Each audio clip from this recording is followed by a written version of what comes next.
Et pour parler de ce sujet, nous avons le plaisir d'accueillir au bout du fil le docteur Cherif Amil. Vous êtes analyste politique. Bonsoir. Bonsoir, monsieur. Alors, j'aimerais bien jeter un coup d'œil sur les relations égypto-britanniques durant ou bien sous le règne de la reine défunte Elisabeth II depuis 1953 jusqu'à présent. Comme vous savez, c'est une période très connue par les hauts et les bas entre l'Égypte et la Grande-Bretagne. En 1953, on sait tous que c'était le moment après la révolution contre la monarchie en Égypte. Et il y a eu après ça le retrait des forces britanniques de l'Égypte. Ensuite, la fameuse crise de Suez qui a eu lieu en 1956. C'était presque le premier conflit sous la règne de la reine Elisabeth II. C'était une période très tendue entre l'Égypte et la Grande-Bretagne. Ensuite, bien sûr, il y a eu la période de président Sadat. C'était la période où il y a eu la paix avec Israël et l'ouvertement envers l'Occident. Et la reine Elisabeth II a été très ouverte à ouvrir une nouvelle page avec l'Égypte. Et l'Égypte aussi a trouvé une façon d'accueil qui était inaugurée par la reine, c'est-à-dire envers tous les pays, envers tous les chefs d'État. Et la reine Elisabeth II avait vraiment le talent de dialoguer avec tous les présidents et surtout avec les pays qui étaient sous le contrôle ou sous la colonisation britannique. C'était vraiment impressionnant comment elle a pu entretenir de bonnes relations avec ces pays. Ensuite, bien sûr, il y a eu la turbulence, alors la période du président Moubarak, ensuite la turbulence qui a eu lieu, bien sûr, après la révolution de janvier 2011 en Égypte, le printemps arabe. Et bien sûr, on sait que la reine n'était pas vraiment impliquée dans la politique étrangère de son pays, comme le gouvernement l'est, qui est un pouvoir exécutif. Alors, le pouvoir exécutif, à l'époque, on sait qu'il n'avait pas une position favorable envers le mouvement populaire du peuple égyptien qui a mené à la révolution du 30 juin 2013. Donc, lorsqu'il y a eu cette révolution, malheureusement, il y avait encore des points à clarifier entre l'Égypte et la Grande-Bretagne, jusqu'à ce que le président aussi a pu entamer les visites là-bas en rencontrant son homologue à l'époque, David Cameron, et beaucoup de choses ont pu être réglées. Donc, en global, c'est une reine qui a pu entamer une nouvelle époque avec tous les pays avec qui elle avait un contrôle à son premier jour de règne, inclus l'Égypte, et elle a eu après ça une relation très étroite avec les présidents successifs en Égypte après l'ère de Nasser. Parfait. Vous avez donné un bref aperçu du point de vue politique. Si on parle économie et commerce entre la Grande-Bretagne et l'Égypte, où on est? Bien sûr, notre partenariat économique, elle est la plus importante. Les investissements britanniques en Égypte sont très importants. On sait que la Grande-Bretagne, elle a beaucoup de projets ici en Égypte, surtout dans les années 80 et les années 90, et maintenant aussi. Mais bien sûr, c'est un peu ralenti à cause du Covid-19, et bien sûr aussi, ça a été ralenti à cause de la position de la Grande-Bretagne envers le printemps arabe, les événements qui ont eu en Égypte et le désaccord. Mais en global, c'est une relation très importante, une relation qui est très prometteuse. Sur le tourisme aussi, il y avait souvent des touristes britanniques partout en Égypte, que ce soit secteur de la mer Rouge ou secteur de Luxor et Assouan. Donc, le tourisme britannique était toujours présent en Égypte, très bien accueilli aussi. Et économiquement, on est un peu géré par les conditions extérieures. Mais en global, le partenariat économique entre les deux pays, c'est très important parce que l'Égypte est le seul pays stable dans la région actuellement. Et les Britanniques le savent. Alors, s'ils veulent maintenant de coopération entre les pays arabes, à part le Golfe, le bon candidat, c'est toujours l'Égypte. Parfait.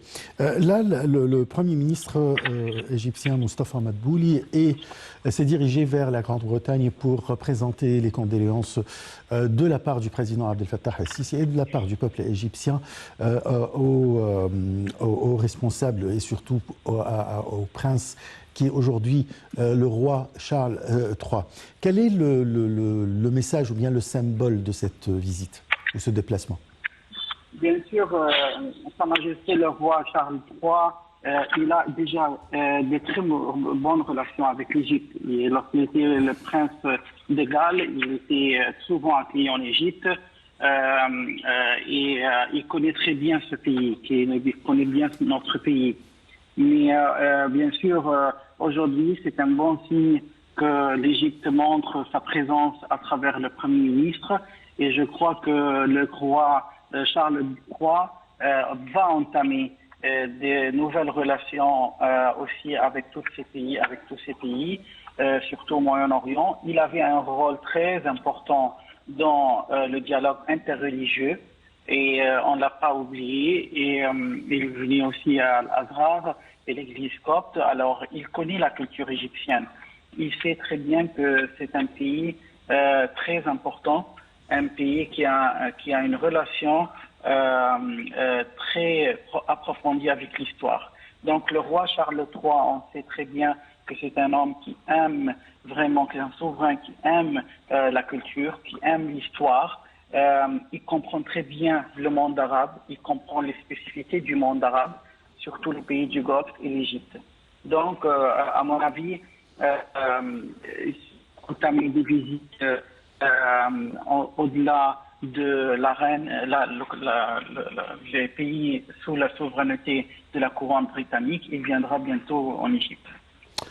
Si on parle du royaume de la Grande-Bretagne, là, on sait très bien que c'est un pays où les droits sont bien instaurés, la législation, et peut-être c'est un exemple ou bien un modèle pour le monde de tout ce qui est droit et droit législatif.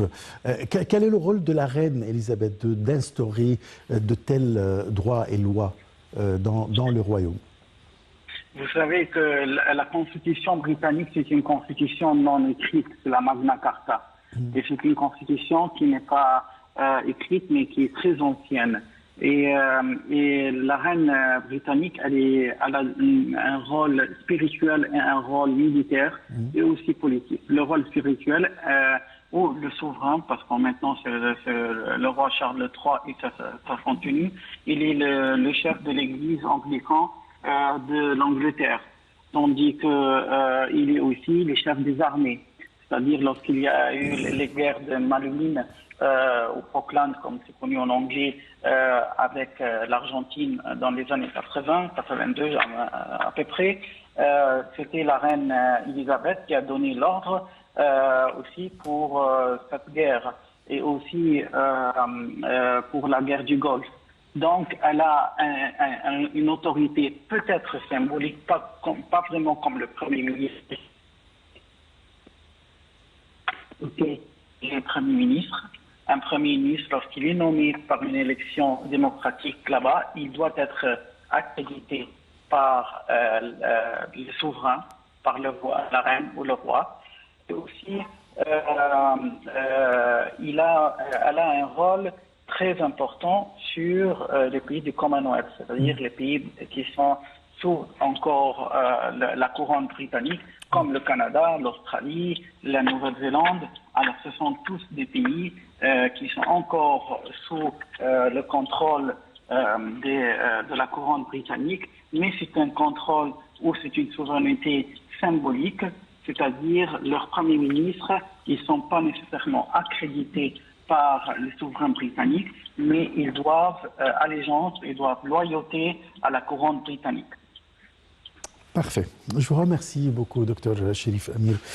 Vous avez bien expliqué la situation en Angleterre et le rôle de la reine Elisabeth en tant que reine durant 70 ans, les relations entre la Grande-Bretagne et l'Égypte.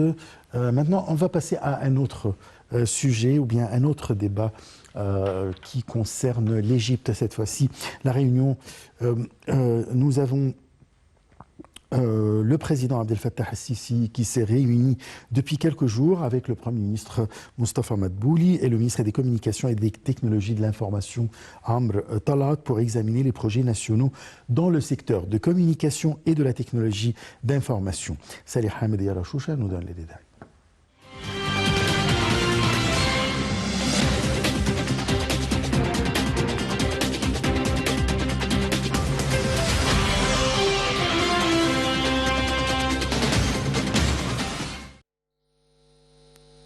La réunion a porté sur le suivi des projets nationaux dans le secteur de communication et de la technologie d'information. Le président a dirigé d'attribuer des incitations gratifiantes pour encourager les étudiants exceptionnels du programme, les jeunes de l'Égypte numérique, afin de promouvoir le développement humain et de renforcer les capacités des talents dans le secteur des technologies de l'information. Dr Amr Talat a présenté l'état d'avancement du processus d'études à l'Université d'informatique de Misr, ainsi que la situation exécutive de la ville du savoir dans la nouvelle capitale administrative, où Monsieur le Président a dirigé l'achèvement rapide de la création de la ville au niveau technologique le plus élevé, ainsi que l'expansion de la mise en place de centres. La créativité de l'Égypte numérique pour permettre des activités de formation, de parrainage de la créativité et de l'entrepreneuriat dans les différents gouvernorats de la République. Le porte-parole a ajouté que le ministre de Communication a présenté la position exécutive d'un certain nombre de projets mis en œuvre dans le secteur de communication et des technologies de l'information, y compris l'expansion de l'Internet terrestre à haut débit en généralisant l'utilisation des réseaux de fibres optiques ainsi que l'augmentation du nombre de tours mobiles pour améliorer le service dans tout le pays.